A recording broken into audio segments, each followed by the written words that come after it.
saluer de la part du Seigneur. Il est bon et doux que les frères soient ensemble. Amen. On ne sait pas attendre tout le monde parce que le temps n'est pas notre ami. Amen. L'homme de Dieu est déjà là. Et nous devons déjà écouter la parole. Aujourd'hui, c'est le début de notre séminaire dénommé la célébration de la Pentecôte. La Pentecôte qui est une des grandes fêtes qu'Israël célébrait. Parce qu'Israël avait beaucoup de fêtes au long de l'année. Mais il y en avait au moins 4 qui étaient grandes. Amen. Je peux même parler des 3 grandes fêtes. Il y a la Pâque, il y a la Pentecôte, il y a aussi la fête des tabernacles. Amen, amen. Pour nous maintenant, nous célébrons la Pentecôte, la descente du Saint-Esprit, et avec un grand thème de l'huile fraîche pour un nouveau départ. Amen. Et nous avons eu la grâce de recevoir un grand homme de Dieu qui nous vient de Kissamani. Il est pasteur assistant de l'église Philadelphie, centre missionnaire Philadelphie Kissamani. Amen. C'est là qu'il est en train d'exercer son ministère de culte. Il va nous bénir aujourd'hui, mais demain il sera à Funa. Chez Pasteur Adams. Parce que c'est leur église. Amen. C'est un homme de Dieu bien. Je l'ai connu il y a très très longtemps. Il est toujours un. Amen. Et dans le corps de Christ, Dieu lui a fait grâce d'être enseignant. Amen. Mais dans la vie courante, il est docteur en médecine. C'est un grand monsieur dans un petit corps. Un homme bien. Amen. Et il est le responsable de l'ILK qui s'amène. L'université libre de Kinshasa, extension qui s'amène. C'est lui qui l'a amené là-bas. Et j'étais parmi ceux-là qui avaient prié pour que l'université ILK commence à Kissamani. Et aujourd'hui, ça fait déjà 4 ans jour pour jour. Depuis que l'ILK a commencé, ça prospère, ils ont beaucoup d'étudiants. Dieu nous a fait grâce de prier pour ça. Amen. Un homme bien. À l'époque, il était encore célibataire. Mais aujourd'hui, il est sérieusement marié. Officiellement, gravement marié. Encore quoi? Merveilleusement marié. Avec sous vos acclamations, le docteur Amos.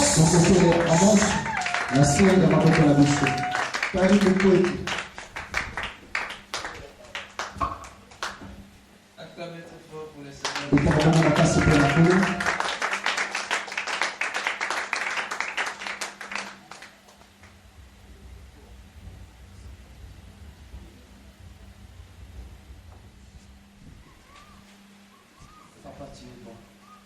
Il n'y a pas une mesure par rapport à ta bonté. Merci pour ce moment favorable. Merci pour le Saint-Esprit. Que l'honneur et la gloire te soient rendus. Au nom de Jésus. Amen. Bonsoir. On peut reprendre nos places.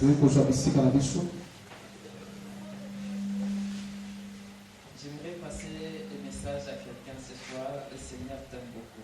Tu es le bâtiment du cœur de Dieu. Vous ne pouvez pas imaginer à quel degré je suis tressailli de joie. Parce que depuis que j'étais ici, je ne sais plus encore compter les années.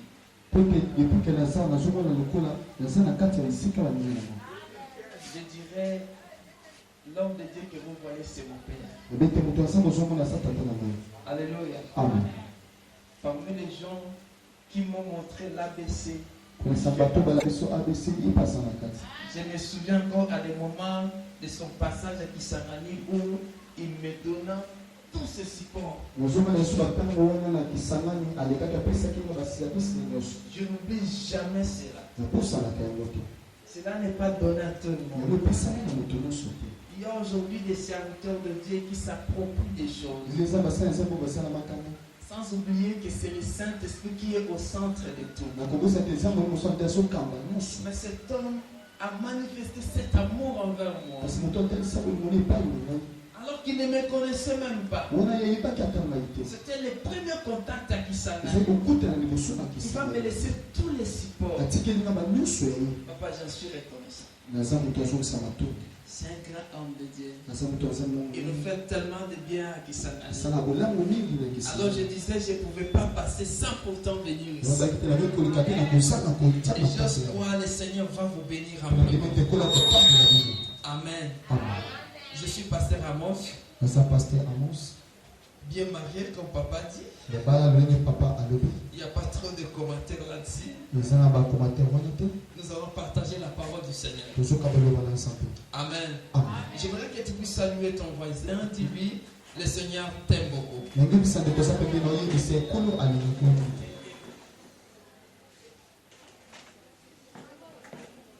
Il m'a été demandé de parler sur un thème, un sous-thème.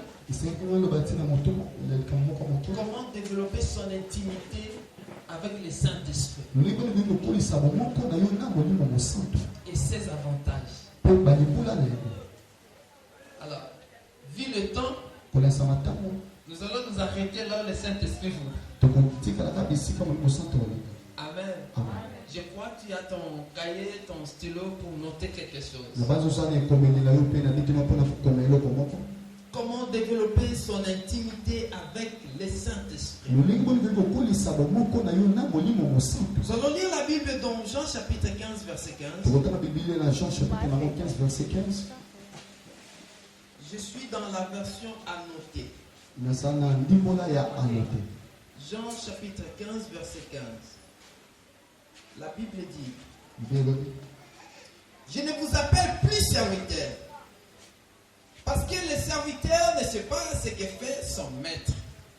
Mais je vous ai appelé ami, parce que je vous ai fait connaître toutes les choses que j'ai attendues de mon Père. Amen. Amen. Je ne vous appelle plus serviteur, je vous ai appelé ami, parce que je vous ai fait connaître toutes choses que j'ai attendues de mon Père. Luc chapitre 12, verset 4. Je lis au nom de Jésus. Or je vous dis, à vous mes amis, ne craignez point ce qui tue le corps et qui, après cela, ne peuvent rien faire de plus. Amen. Amen. Reprenons nos places. Comment développer son intimité avec le Saint-Esprit? Avant d'aborder ce message, j'aimerais préciser une chose. L'intimité, c'est l'apanage des chrétiens. L'intimité n'est pas l'apanage des païens. Mais l'intimité, c'est approprié aux chrétiens. La vie chrétienne est une vie d'intimité avec Dieu. L'intimité, c'est un mystère d'une vie épanouie. C'est un mystère d'une vie épanouie. Celui qui vit en intimité avec Dieu, celui qui vit en intimité avec Dieu, c'est quelqu'un qui a une vie cachée.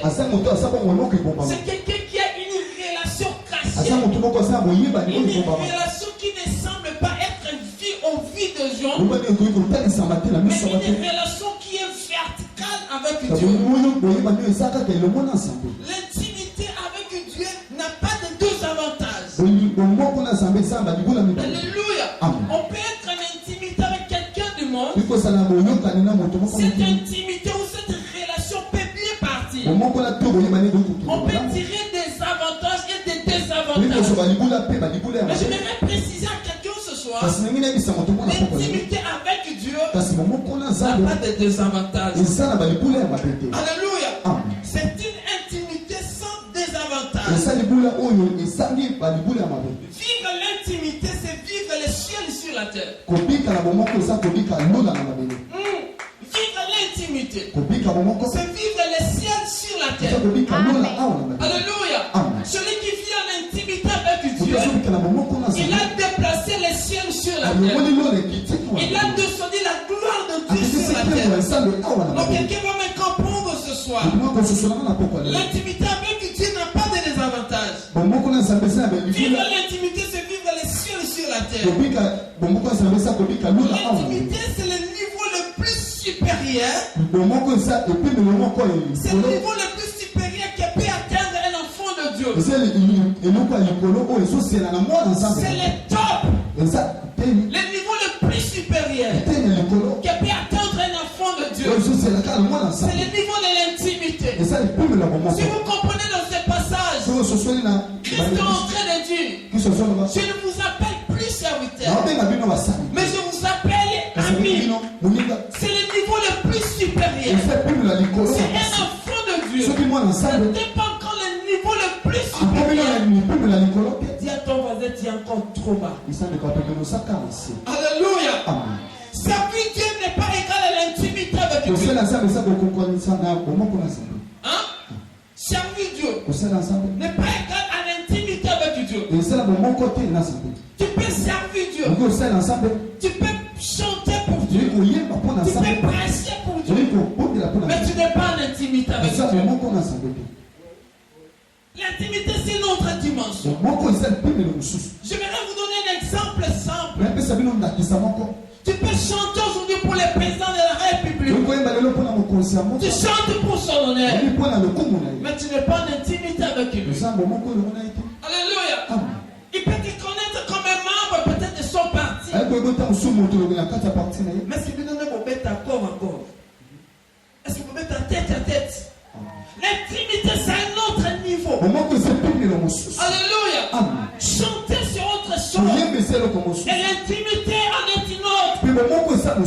L'intimité, c'est pas le fait de le prêcher comme je l'ai fait. Je peux prêcher bien ici. Je peux avoir tous les versets dans la tête. Mais cela n'est pas l'intimité. Alléluia. Alléluia. Quelle est l'intimité? Servir Dieu n'est pas égal à l'intimité avec Dieu. L'intimité commence et se développe. L'intimité commence et se développe. L'intimité. On commence l'intimité avec Dieu et on développe cette intimité. Alléluia. On développe cette intimité. On commence une relation avec quelqu'un et on développe cette relation. Toute relation qui est bien développée, c'est une relation qui a des racines. Mais une relation qui n'est pas bien développée, c'est une relation qui n'a pas de racines. Connaître quelqu'un dans l'église ne veut pas dire que tu es en relation avec lui. Connaître quelqu'un marcher ne veut pas dire que tu es en relation avec lui. Mais quelle est alors l'intimité? Alléluia. Alléluia. Très important. L'intimité avec Dieu, c'est très important. L'intimité, c'est un mystère d'une vie épanouie, comme j'avais dit. L'intimité a des exigences. Alléluia. La vie d'intimité, c'est une vie d'exigence. Celui qui désire l'intimité avec Dieu, il doit se soumettre aux exigences. Amen. La vie d'intimité, c'est une vie d'exigence. L'intimité doit être entretenue. Amen. Dis à ton voisin, entretiens-tu l'intimité? Entretiens-tu des relations? Alléluia. L'intimité doit être entretenue. L'intimité exige le respect des limites. Dans l'intimité, il y a des limites.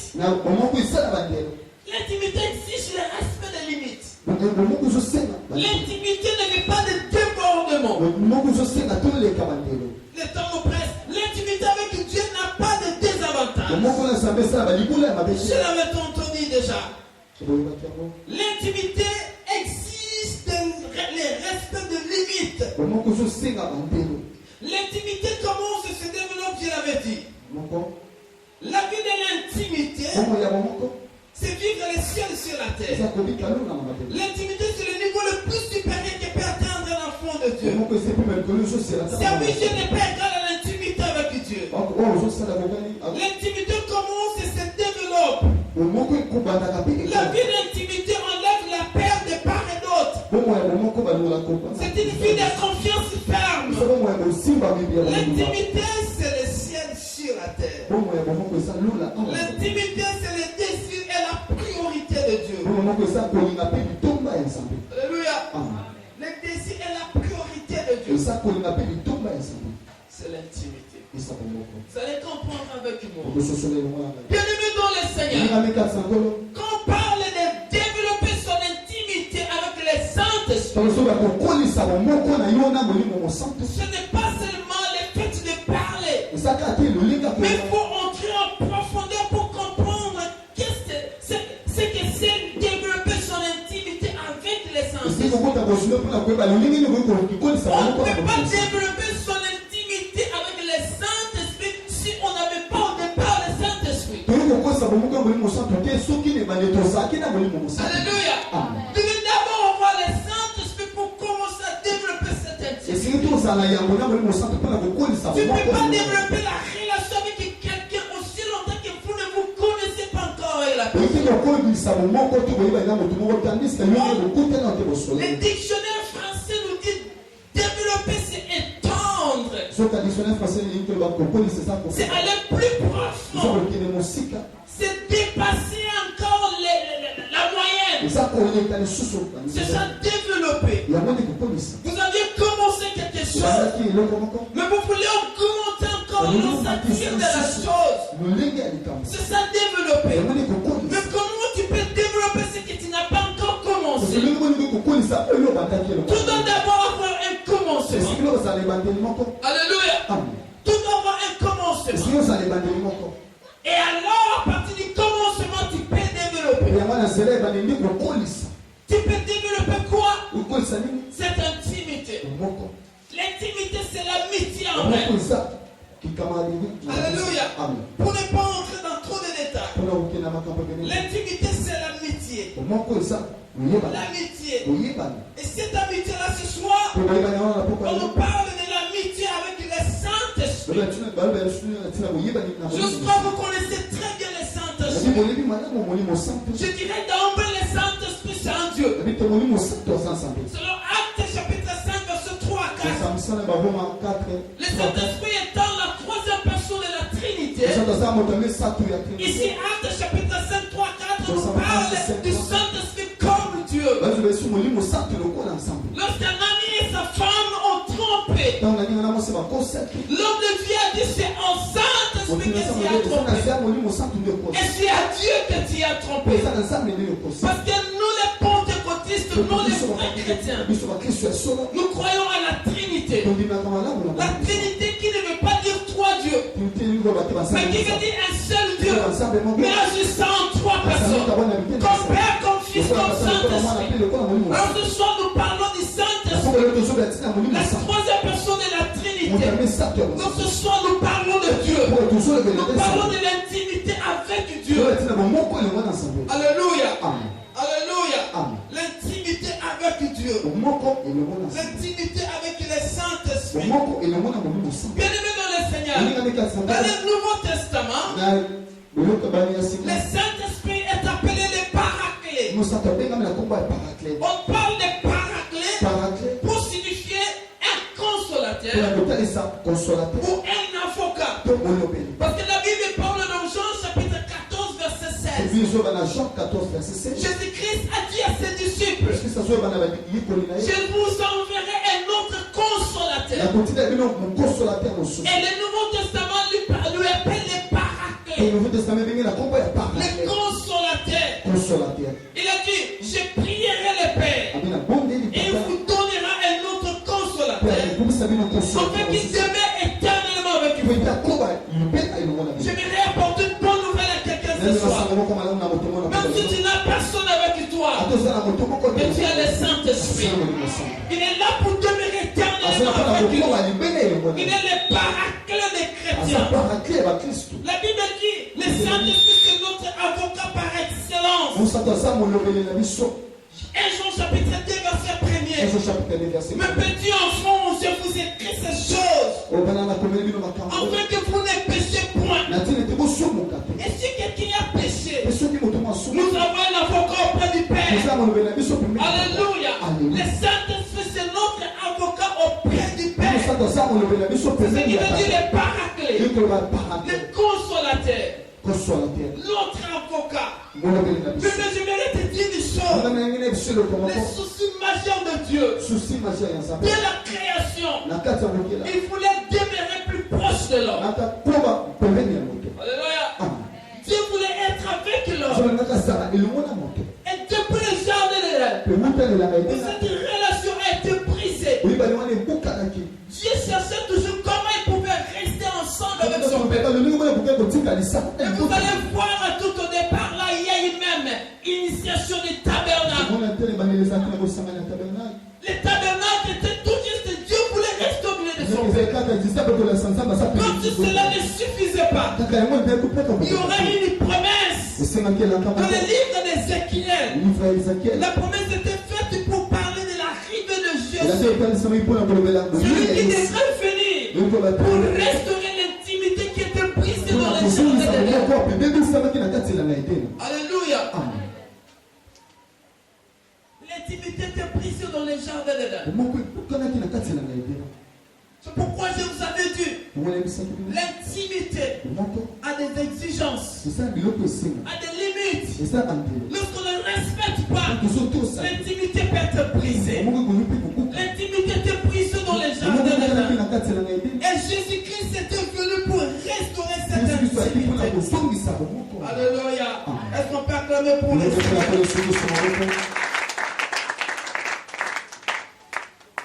Jésus est venu pour restaurer l'intimité.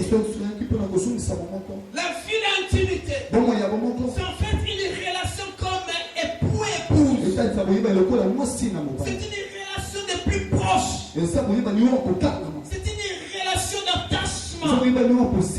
Tu peux pas dire que tu es en intimité avec Dieu alors que tu n'es pas plus proche de Dieu.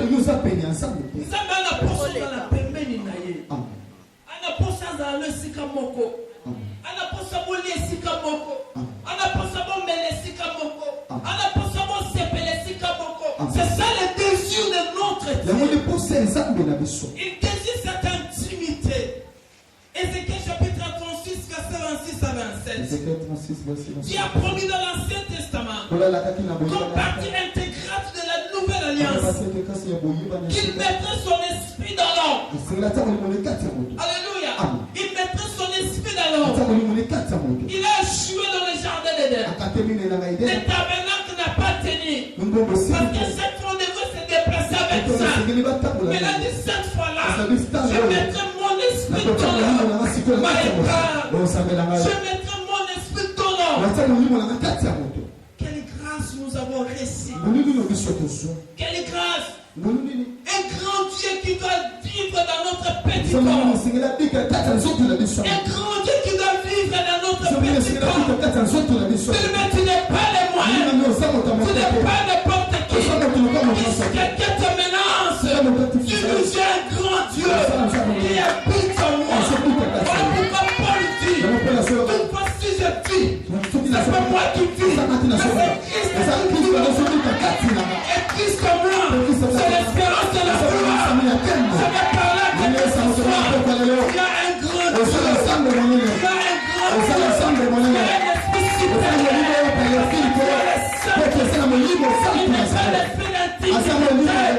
a l'esprit de Dieu. My God. Je vous enverrai le Saint-Esprit. Je mettrai dans vous mon esprit. Je vous donnerai un cœur nouveau. Je mettrai en vous un esprit nouveau. J'ôterai de votre corps les cœurs de pierre. Je vous donnerai un cœur de chair. Bien-aimés dans le Seigneur, le Saint-Esprit habite dans les cœurs de chair. Il n'habite pas dans les cœurs de pierre. Voilà pourquoi il était question que les cœurs de pierre soient enlevés. Que le Seigneur te donne les cœurs de la chair pour que le Saint-Esprit vienne. C'est le temple de Dieu. La pierre n'est pas le temple de Dieu. Le temple de Dieu, c'est la chair. Et sur cette chair, Christ habite là. Là où il y a l'Esprit de Dieu, il y a la présence de Dieu. Il est dans son corps. Voilà pourquoi par le livre des Corses, votre corps, c'est le temple de Dieu. My Lord. C'est le temple de Dieu. C'est le temple de Dieu. Je mettrai mon esprit en vous. Que vous observez et pratiquez mes lois. Bien-aimés dans le Seigneur, j'aimerais que vous compreniez des choses. Dans l'Ancien Testament, le Saint-Esprit n'habitait pas les croyants. Alléluia. Dans l'Ancien Testament, le Saint-Esprit n'habitait pas les croyants. Dans l'Ancien Testament, il n'accordait pas sa puissance de façon continue. Non. Il n'accordait pas sa puissance de façon continue. Il ne scellait pas les croyants. Non. Non. Il n'y en avait pas. Il ne scellait pas les croyants. Il ne baptisait pas les croyants. Dans l'Ancien Testament. Mais de façon sélective. Le Saint-Esprit pouvait convaincre des péchés. Nous allons voir dans Genèse chapitre 6, verset 3. Le Saint-Esprit pouvait quand même de façon sélective convaincre du péché. Il a enseigné et instruisé. Dans Néhémie chapitre 9, verset 20. Il n'y a pas moins que j'entre en détail, je vous donne, vous allez lire à la maison. Il a monestier. Il a dit monestier, c'est-à-dire il était en train de châtier quand même. Il était en train de blâmer quand même. Vous verrez dans Néhémie chapitre 9, verset 30. Il conduisait. Vous verrez dans Psaume chapitre 143, verset 10. On pouvait irriter le Saint-Esprit. On pouvait l'irriter. Dans Psaume chapitre 106, verset 33. On pouvait aussi le négliger. Dans Isaïe chapitre 30, verset 1er. Vous dites, vous faites des choses sans me consulter. Les Saint-Esprit pouvaient aussi être négligés. Les Saint-Esprit étaient les mêmes dans l'Ancien Testament que dans le Nouveau Testament. Mais ce qui différencie, c'est son rôle et sa façon de se manifester. Alléluia. Son rôle et sa façon de se manifester. Sa façon de se communiquer. Mais laissez-moi vous dire une chose ce soir. Le Saint-Esprit habite en nous. Nous n'avons pas une barrière pour atteindre le Père. Mais jadis, on devrait aller au tabernacle. Jadis, pour qu'il y ait le pardon du péché, on devrait sacrifier un animal. Jadis, le péché devrait être public. Mais le Saint-Esprit, il serait quand même pas dans le lieu secret. Le pasteur ne peut pas connaître ton péché. Mais le Saint-Esprit connaît ton péché. Il est en train d'intercéder pour toi. Il est notre avocat. Il est notre consolateur. Il intercède pour nous par des soupirs inexprimables. Alléluia. Alléluia. Le peuple de l'ancienne alliance était un peuple immature. Pourquoi je le dis? Parce que le peuple de l'ancienne alliance marchait avec les règles. Il y avait la loi. Alléluia.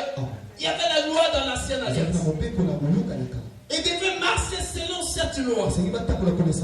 Parce qu'il n'avait pas le Saint-Esprit. Il devait marcher conformément à la loi. C'est comme un enfant à la maison. Vous lui avez décrit des choses qu'il doit faire. Et ce qu'il ne doit pas faire. Parce que vous supposez que cet enfant est immature. À lui seul, il ne sait pas se conduire. À lui seul, il ne sait pas se maintenir. venir. Parce qu'il est encore immature. Il faut des règles pour qu'il mène sa vie. Mais les chrétiens du Nouveau Testament, ce sont des chrétiens matures. Parce qu'en nous, il y a le Saint-Esprit. Il n'y a pas de règles pour nous. Mais c'est le Saint-Esprit qui est en nous, qui nous montre le chemin, qui nous convainc du péché, qui nous dit ce qu'il faut faire, ce qu'il ne faut pas faire. Et il n'y a plus de loi de Moïse pour nous permettre de se conduire. Mais nous avons le Saint-Esprit. Alléluia. Oh mon Dieu, le temps. Nous avons le Saint-Esprit en nous. Bienvenue dans le Seigneur. Un adulte, on ne doit pas placer pour lui des règles. Mais il doit agir selon sa maturité. Nous avons l'avantage d'avoir le Saint-Esprit, qui est l'Esprit de Dieu. Alors bienvenue dans le Seigneur. Vous allez comprendre par rapport à tout ce que j'ai illustré concernant le Saint-Esprit, que le Saint-Esprit est une personne. Alléluia. Le Saint-Esprit est une personne. Le Saint-Esprit est une personne.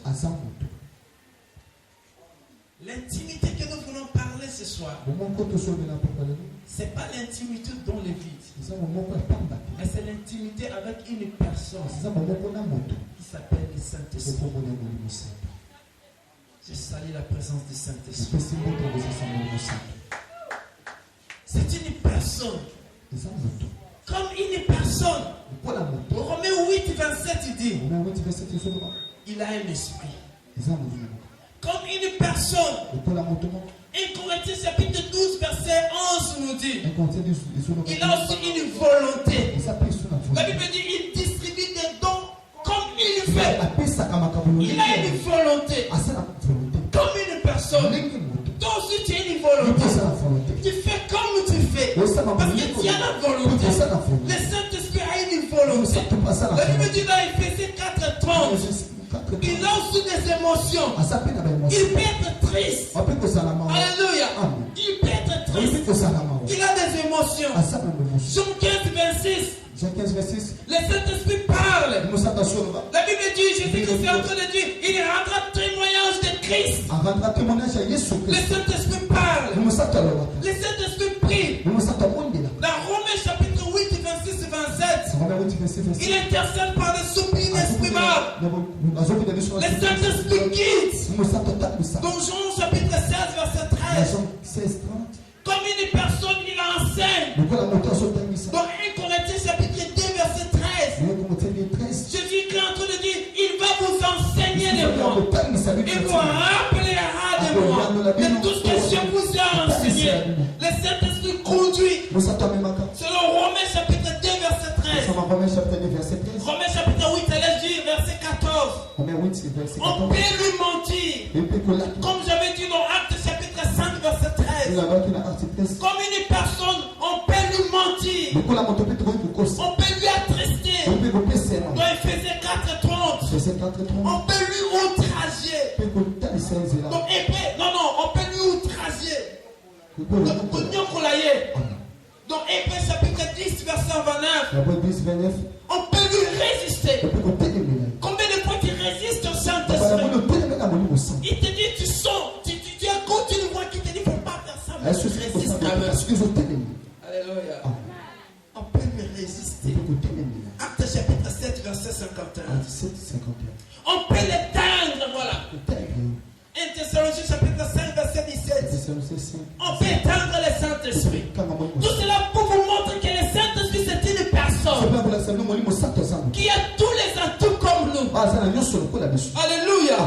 Tout ce que nous pouvons être victimes, le Saint-Esprit peut aussi être victime. Amen. Il a besoin comme une personne que nous développions notre intimité avec lui. C'est tout ce que nous venons de citer ici. Ça peut compromettre l'intimité avec ton prochain. À combien plus forte raison avec le Saint-Esprit? Alléluia. À combien plus forte raison avec le Saint-Esprit? Le Saint-Esprit désire une vie d'intimité avec lui. Bien-aimé dans le Seigneur. Comment développer cette intimité avec le Saint-Esprit? Comment? La première des choses, on désirera sa présence dans notre vie. Alléluia. Nous devons désirer cette présence dans notre vie. Tu ne peux pas épouser une femme. Vous restez dans une même maison, mais vous ne vous voyez pas. Hein? Malgré que tu l'achètes tous les biens du monde, mais la femme a besoin de la présence. Tout comme l'homme aussi a besoin de la présence. Alléluia. Est-ce qu'il y a des mariés parmi nous? Quel est cet homme-là, une femme-là, qui aime son mari ou sa femme, mais n'aime pas sa présence? C'est quelle vie d'intimité? Or la Bible dit, nous sommes l'épouse. Nous sommes l'épouse du Christ. Alors Christ est notre époux. Il désire l'intimité. Il désire une vie dans ça. Et pour développer cette intimité avec lui, il a besoin de la présence. Combien de fois tu te prosternes devant Dieu? Combien de fois tu marques ta présence devant Dieu? Alléluia. L'intimité ne se développe pas en un seul contact, non. Ça demande plusieurs contacts. En ayant plusieurs contacts, vous arrivez à vous connaître. Qui est celui-là qui peut marier une fille? Aujourd'hui même la croise à bout de la route. Aujourd'hui même dans la dot. Aujourd'hui même il y a mariage. Aujourd'hui même tout se fait. Alléluia. Ça demande le temps. Le temps d'approche, le temps de contact. Vous désirez la présence l'une et l'autre pour se connaître. Et c'est là où l'intimité se cultive. Alléluia. Celui qui ne veut pas la présence de Dieu, il ne développera jamais son intimité avec Dieu. Alléluia. Si tu ne veux pas la présence de Dieu, tu ne développeras jamais cette intimité. Toi, tu seras resté serviteur. Tu ne vas jamais atteindre le niveau supérieur d'ami. Alléluia. Si tu veux devenir ami, Dieu a besoin de la présence. Alléluia. Il a besoin de la présence. À force de demeurer ensemble, on dit qui s'assemble se ressemble. Alléluia. Or la Bible dit, nous devons ressembler à notre Dieu. Comment tu peux ressembler à ton Dieu alors que tu ne prends pas le temps dans sa présence? C'est dans la présence de Dieu qui nous fait du bien. C'est dans la présence de Dieu que nous puissions tout ce que nous cherchons. Voilà pourquoi j'aime chanter. Pourquoi on appelle Melinayo? Yamone Makasina. Alléluia. Pourquoi on appelle Melinayo? Yamone Makasina. Dans la présence de Dieu, nous avons tout ce que nous désirons. Dans la présence de Dieu, on est fort. Dans la présence de Dieu, on est fier. Voilà, il dit dans 1 Thessaloniciens 5:17, priez sans cesse. Alléluia. Priez sans cesse. C'est la prière qui nous amène dans la présence de Dieu. La prière. Il n'y a pas un autre chemin. La prière qui nous amène dans la présence de Dieu. La vie d'intimité, c'est une vie de secret. Là où on met dans le Seigneur, Dieu est en paix. Toi et ton Dieu. Là vous parlez de choses que l'autre ne sait pas écouter. On ne vient pas montrer notre intimité ici, non. Tu peux prier ici parce qu'il y a occasion de prier. Tu peux pleurer parce qu'il y a occasion de pleurer. Est-ce que tu as une vie d'intimité dans le secret? Alléluia. Bien-aimé dans le Seigneur. Dans ma maison, j'ai toujours un bureau où c'est pour mon intimité avec Dieu. Là où je lui parle des choses que ma femme n'écoute pas. Là où je lui parle des choses qui dépassent parfois mon intelligence. Des choses que moi-même je n'arrive plus à comprendre. Mais un ami, c'est la personne à qui on ne cache rien. Un ami, c'est le plus proche. Un ami, c'est celui qui, même si tout le monde peut t'abandonner, dit mon ami, je Regardez les degrés d'intimité. Comme un rite avec sa belle-mère. Regardez ce niveau d'intimité. Elle a dit, là où tu iras, j'irai avec toi. Alléluia. Là où tu mettras ta tête, je mettrai ma tête. Mais même l'intimité nous amène toujours dans le bien. C'est pourquoi je disais, l'intimité avec Dieu n'a pas de désavantages. Au travers des rites, nous avons aujourd'hui une unité. Alléluia. L'intimité. L'intimité n'est pas une vie de superficielle. C'est une vie de profondeur. C'est une vie de contact. Regarde seulement toute la journée. Si tu n'as pas vu ta fiancée ou ton fiancé, comment est-ce que tu te déranges? Alors est-ce que tu te déranges toute la journée si tu n'as pas prié? Alléluia. Est-ce que tu te déranges toute la journée si tu n'as pas prié? Mon ami intime, mon ami de la chambre, celui qui est sur mes larmes. Quand tout le monde m'abandonne, il ne m'abandonne jamais. Mais nous devons voir la soif de la prière. Comme quelqu'un qui a soif d'eau. Ou bien tu n'as pas encore aimé. Mais si tu as aimé, tu dois entrer en profondeur. Quel est ce genre-là de chrétiens que nous sommes? Mais nous ne voulons pas demeurer dans la présence de Dieu. Venez même à l'église, c'est un problème. Il faut trop d'apostolat. Quelle intimité que vous voulez avec Dieu? J'aimerais dire à quelqu'un ce soir.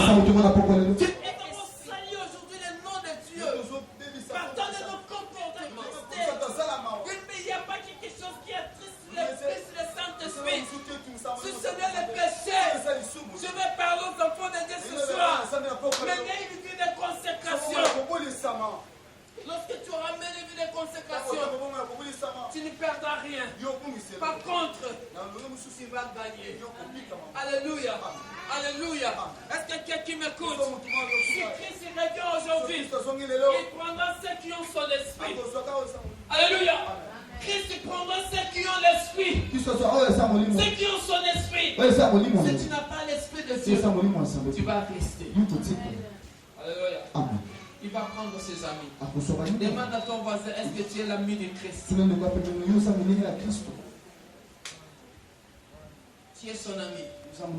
Si il revient aujourd'hui, il va te prendre.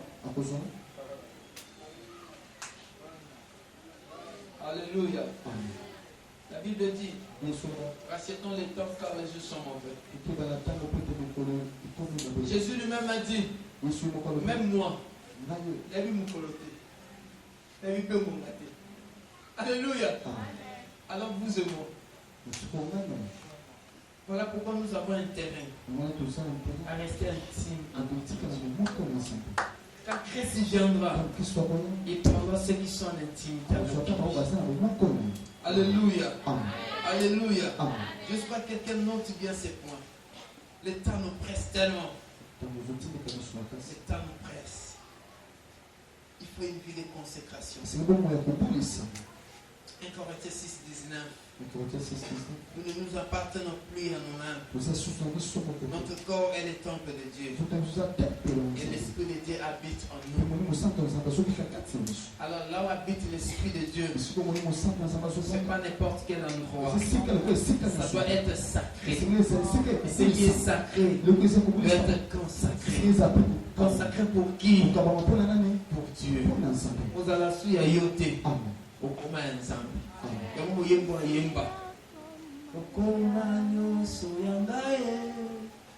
Dieu doit être tout pour toi.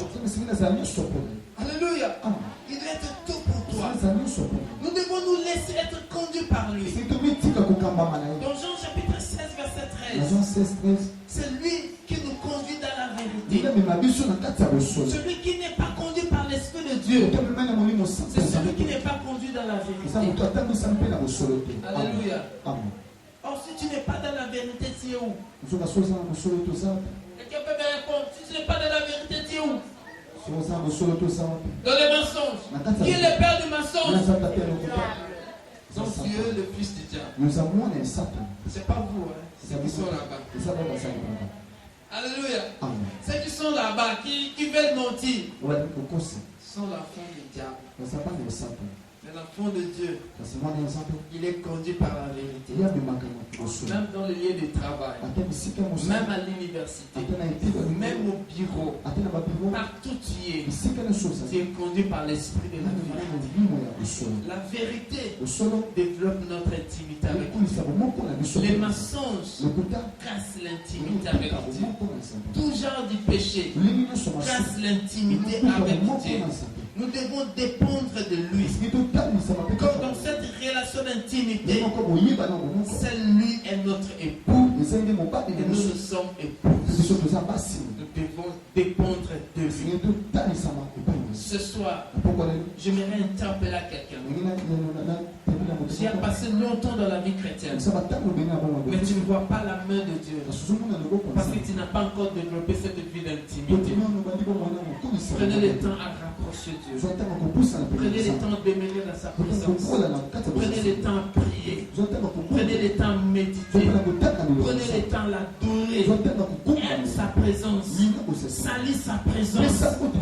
Quand tu attends parler de Dieu, que ton cœur bouillonne, que rien ne t'empêche de s'approcher à lui, que rien ne t'empêche de l'adorer, qu'on ne te force pas, qu'on ne te pousse pas, mais qu'il y ait comme un courant, qu'il y ait quelque chose en toi qui t'active à tout moment, même au milieu de la nuit, tu te lèves, tu commences à adorer, même au milieu de la nuit, tu te lèves, tu commences à prier. Celui qui a le Saint-Esprit à lui, il n'est pas surpris à des choses. Le Saint-Esprit nous révèle toujours. Il va t'avertir déjà les dangers qui est devant. Il va te souffler. Parce qu'à ce moment, il y a quelque chose qui va se passer dans votre famille. Lève-toi, commence à prier. Et tu as l'Esprit de Dieu. Parce que celui qui n'a pas l'Esprit de Dieu, il est surpris à des choses. Je vais dire à quelqu'un, celui qui a l'Esprit de Dieu, il est un esprit supérieur. Il est plus que les sorciers. Il est plus que les occultistes. Il est plus que quoi que ce soit. Celui qui a l'Esprit de Dieu, il n'a pas de barrière. Là où tu arrives, le Saint-Esprit avait déjà préparé la place.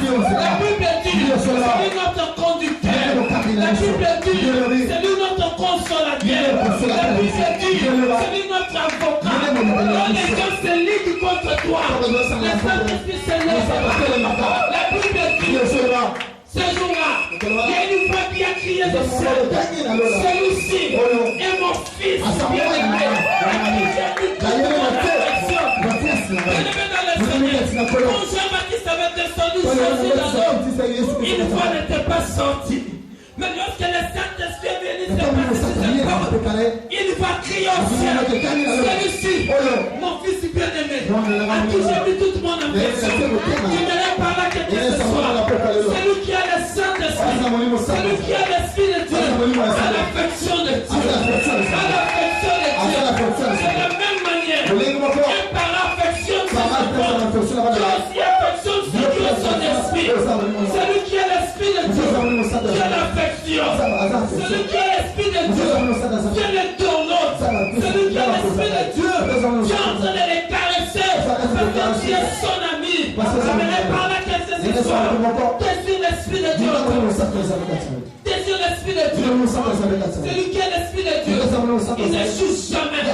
Car l'Esprit de Dieu, ce n'est pas l'Esprit de chair. Celui qui a l'Esprit de Dieu, il ne meurt jamais.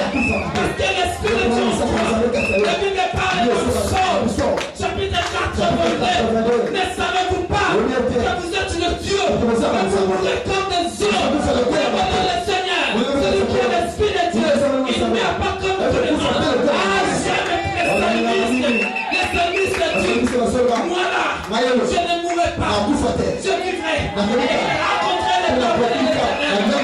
L'Esprit de Dieu, Dieu me donne le Seigneur, avec un sorcier, avec un occultiste, avec qui que ce soit, ne puisse te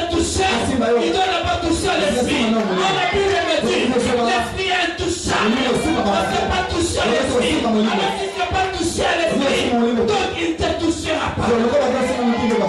Alléluia. Pourquoi tu as peur?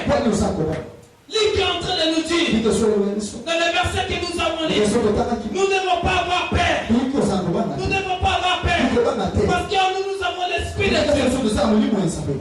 Alléluia. L'Esprit de Dieu. Celui qui a l'Esprit de Dieu. Il a l'Esprit de créativité. Il a l'Esprit de créativité.